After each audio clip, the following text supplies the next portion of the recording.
The story of the Sham Prince, or the ambitious tailor.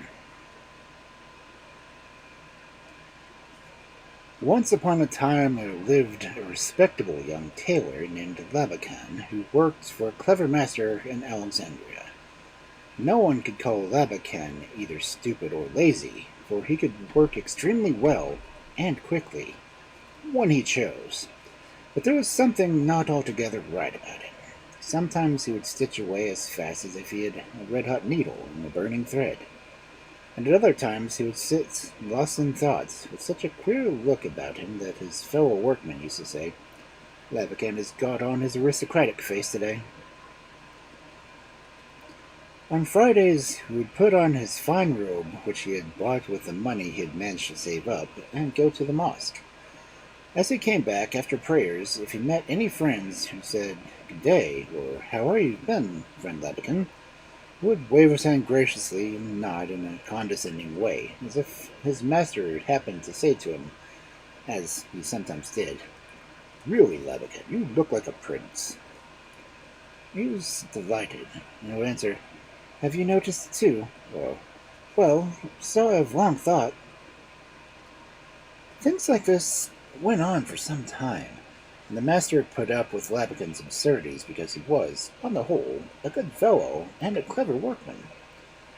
One day the Sultan's brother happened to be passing through Alexandria, and he wanted to have one of his state robes altered, so he sent for a master tailor, who handed the robe over to Labakan, as his best workman. In the evening, when everyone had left the workshop and had gone home, the great longing drove Labakan back to the place where the royal robe hung.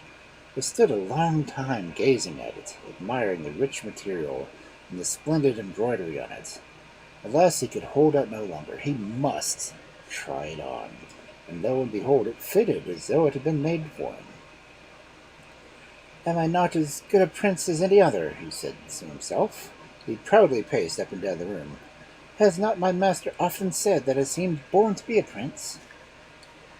It seemed to him that he must be the son of some unknown monarch, and at last he determined to set out at once and travel in search of his proper rank.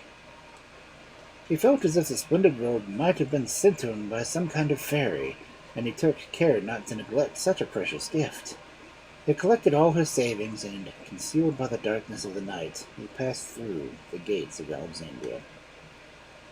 The new prince excited a good deal of curiosity wherever he went, for his splendid robe and majestic manner did not seem quite suitable to a person traveling on foot. If anyone asked questions, he only replied with an important air of mystery that he had his own reasons for not riding. However, he soon found out that walking made him ridiculous, so at last he bought a quiet, steady old horse, which he managed to get cheap. One day, as he was ambling among the Merva, that was the horse's name, a horseman overtook him and asked leave to join him, so that they might both beguile the journey with pleasant talk. The newcomer was a bright, cheerful, good-looking young man, who soon plunged into conversation and had many questions. He told Labakan that his own name was Omar, and that he was a nephew of Elfi Bey, and was traveling in order to carry out a given command by his uncle on his deathbed. Labakan was not quite so open in his confidences, but hinted that he too was of noble birth, and was traveling for pleasure. The two men took a fancy to each other, and rode on together. On the second day of their journey, Labakan questioned Omar as to the orders he had to carry out. To his surprise, heard this tale. Elfi Bey, Pacha of Cairo, had brought up Omar from his earliest childhood, and the boy had never known his parents. On his deathbed, Elfi Bey called Omar to him, and then told him he was not his nephew, but the son of a great king, who, having been warned of coming dangers by his astrologers, had sent the young prince away and made a vow not to see him until his 22nd birthday. Elfi Bey did not tell Omar his father's name, but expressly desired him to be at the Great Pillar 4 days east of Alexandria on the 4th day of the coming month, on which day he would be 22 years old. Here he would meet some men, to whom he was to hand a dagger which Elfi Bey gave him, to say, "Here I am for you to seek." If they answered, "Praised be the prophet who has preserved you," he was to follow them, and they would take him to his father. Labakan was greatly surprised and interested by the story, but after hearing it, he could not help looking on Prince Omar with envious eyes, angry that his friend should have a position he himself longed so much for. He began to make comparisons between the prince and himself, and was obliged to confess that he was a fine-looking young man with very good manners and a pleasant expression. These thoughts haunted him all day, and he dreamt of them all night. He woke very early and saw Omar sleeping quietly, with a happy smile on his face. A wish arose to his mind to take by force or by cunning the things which an unkind fate had denied him. The dagger, which was to act as a passport, was sticking in Omar's girdle. Labakan drew it out gently and hesitated for a moment whether or not to plunge it into the heart of the sleeping prince. However, he shrank from the idea of murder, so he contented himself with placing the dagger in his own belt and sat on Omar's swift horse for himself, and was many miles away before the prince woke up to realize his losses. For 2 days Labakan rode on steadily, fearing lest, after all, Omar might reach the meeting place before him. At the end of the second day, he saw the great pillar in the distance. It stood a little hill in the middle of the plain, and could be seen a very long way off. Labakan's heart beat fast at the sight. Though he had had some time in which to think over the part he meant to play, his conscience made him rather uneasy. However, he thought that he must certainly have been born to be his king, supported him, and he bravely rode on. The neighborhood was quite bare and desert, and it was a good thing that the new prince had brought food for some time with him, as 2 days were still waiting until the appointed time. Towards the middle of the next day, he saw a long procession of horses and camels coming towards him. It halted at the bottom of the hill, and some splendid tents were pitched. Everything looked like escort of some great man. Labakan made a shrewd guess that all these people had come here on his account, but he checked his impatience, knowing that only on the 4th day could his wishes be fulfilled. The first rays of the rising sun woke the happy tailor, and he began to saddle his horse and prepare to ride to the pillar. He could not help having been remorseful thoughts of the trick he had played on the blighted hopes of the real prince. But the die was cast, and vanity whispered that he was as fine-looking man as the proudest king might wish for his son, and that, moreover, what happened had happened. With these thoughts he summoned up all his courage and sprang on his horse. In less than a quarter of an hour was at the foot of the hill. Here he dismounted and tied the horse to a bush, and drawing out Prince Omar's dagger, climbed up the hill. At the foot of the pillar stood 6 men round a tall and stately person. The superb robe of cloth of gold was girt around him with a white cashmere shawl, and his white, richly jeweled turban showed that he was a man of wealth and high rank. Labakan went straight up to him, bending low, and handed him the dagger, saying, "Here I am who you seek." "Praised be the prophet who preserved you," replied the old man, with tears of joy. "Embrace me, my dear son Omar." The proud tailor was deeply moved by these solemn words, and with mingled shame and joy sank into the old king's arms. But his happiness was not long unclouded. He raised his head to see a horseman who seemed trying to urge a tired and unwilling horse across the plain. Only too soon Labakan recognized his old horse, Merva, and the real Prince Omar, but having once told a lie, he made up his mind not to own his deceit.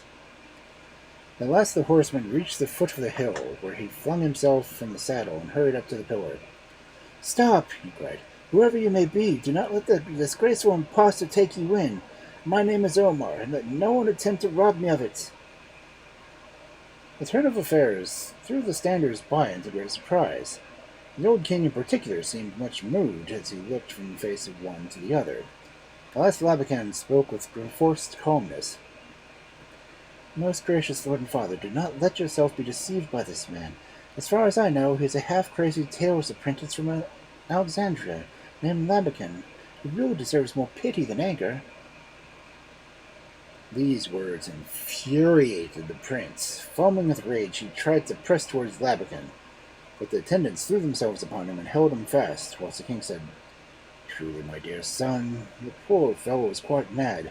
Let him be bound and placed in the dromedary. Perhaps we may be able to get some help for him." The prince's first rage was over, and with tears he cried to the king, "My heart tells me that you are my father, and in my mother's name I entreat you to hear me." "Oh, heaven forbid," was the reply. "He is talking nonsense again. How can the poor man have got such notions into his head?" With these words, the king took Labakan's arm to support him down the hill. They both mounted richly caparisoned horses and rode across as plain as the head of their followers. The unlucky prince was tied hand and foot, and hastened upon the dromedary, a guard riding on either side and keeping a sharp lookout on him. The old king was Satch, Sultan of the Wachevets. For many years he had no children, but at length the son he had long wished for was born.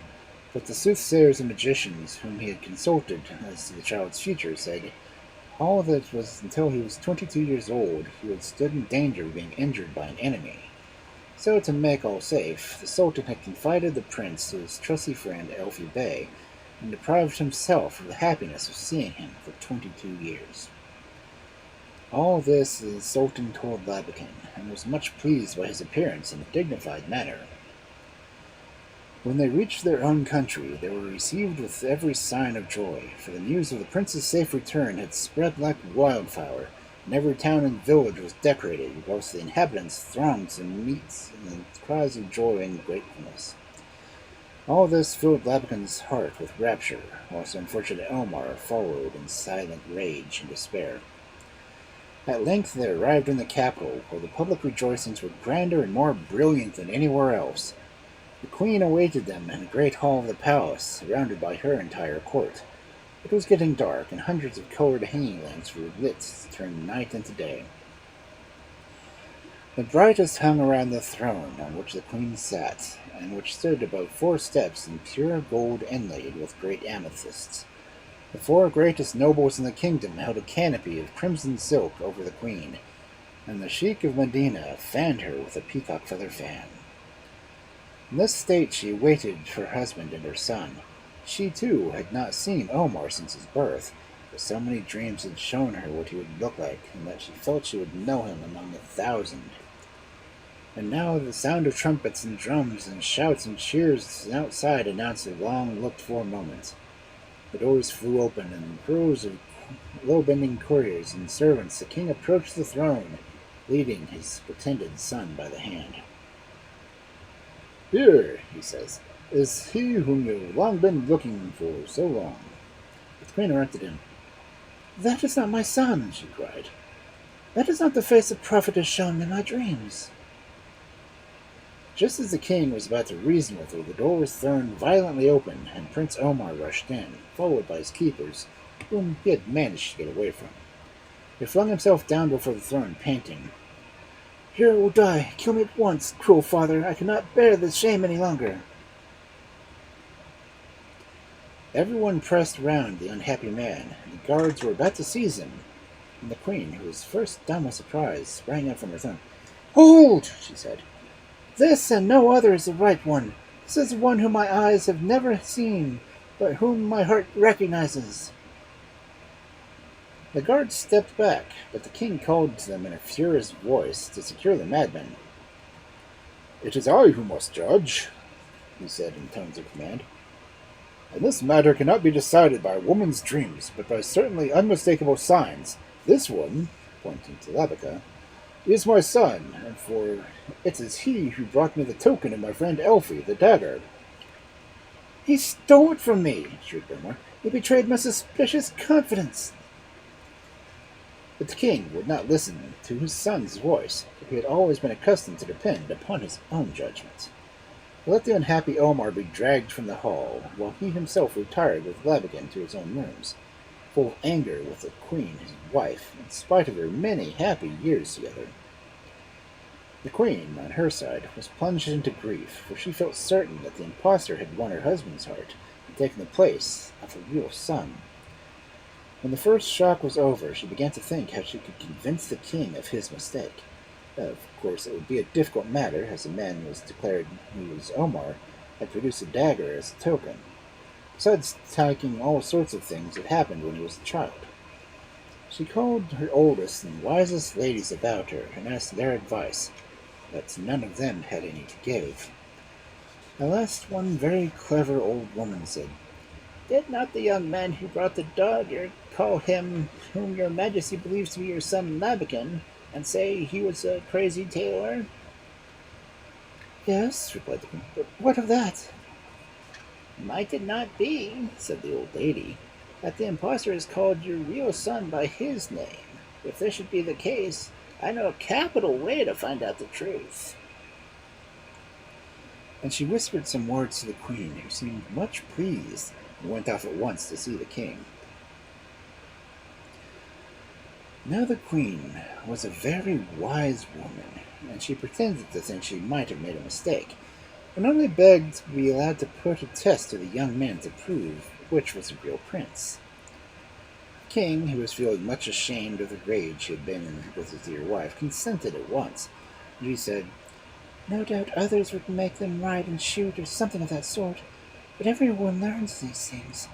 Or should set them a task which requires sharp wits and clever hands.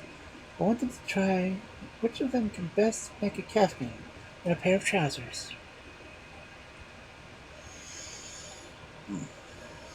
The king laughed.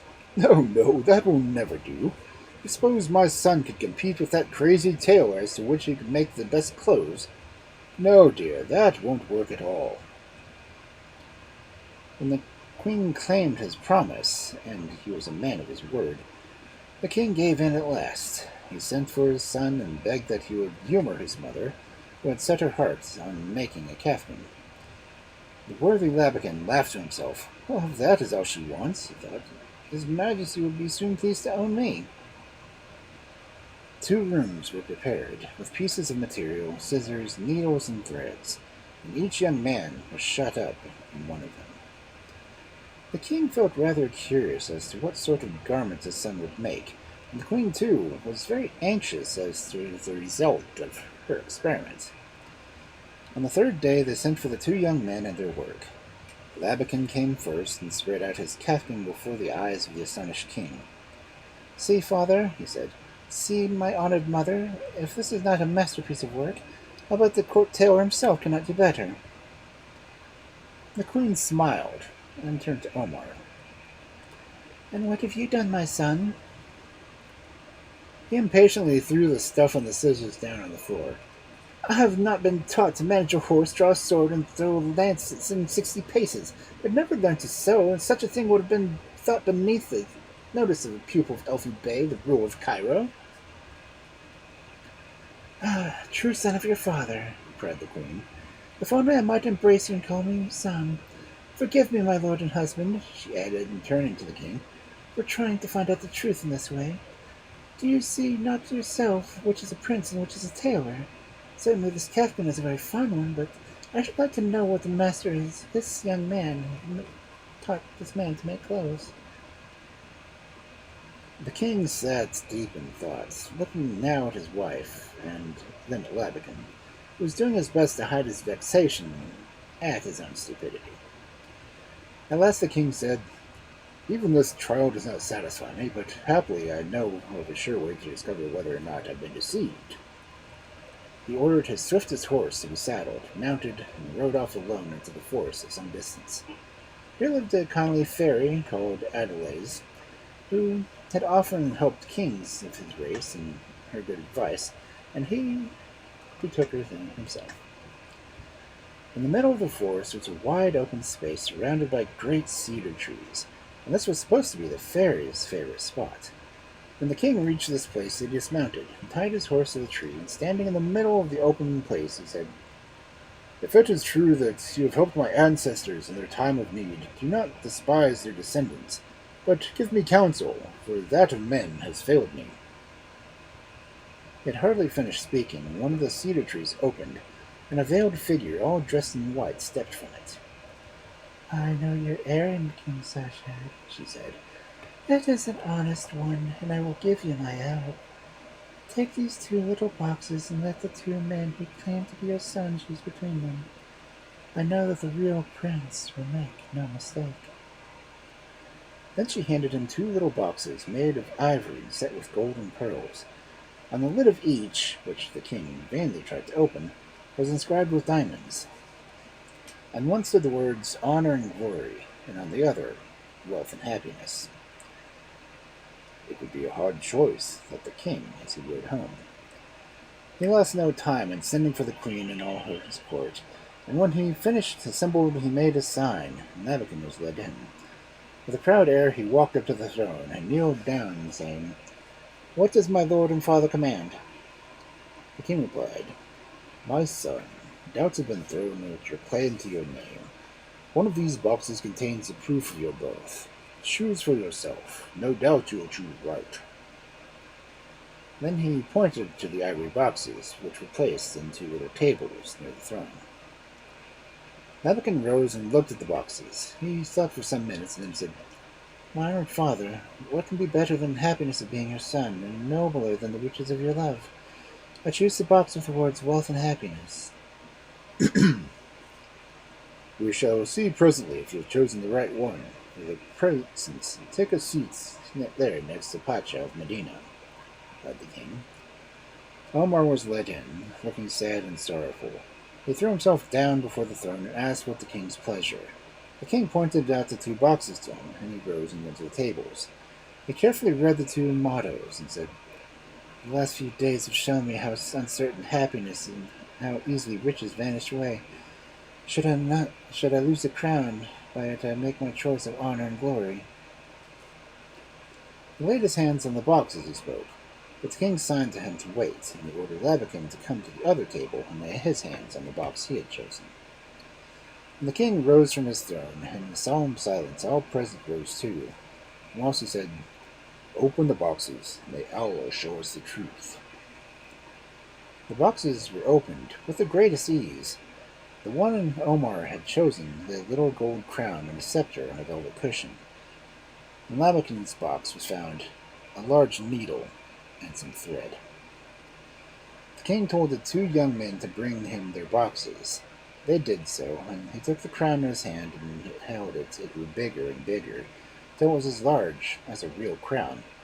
He placed it on the head of his son Omar and kissed his forehead, and placed them on his right hand. Then turning to Labakan, he said, "There's an old proverb, the cobbler sticks to his last. It seems as though you were to stick to your needle.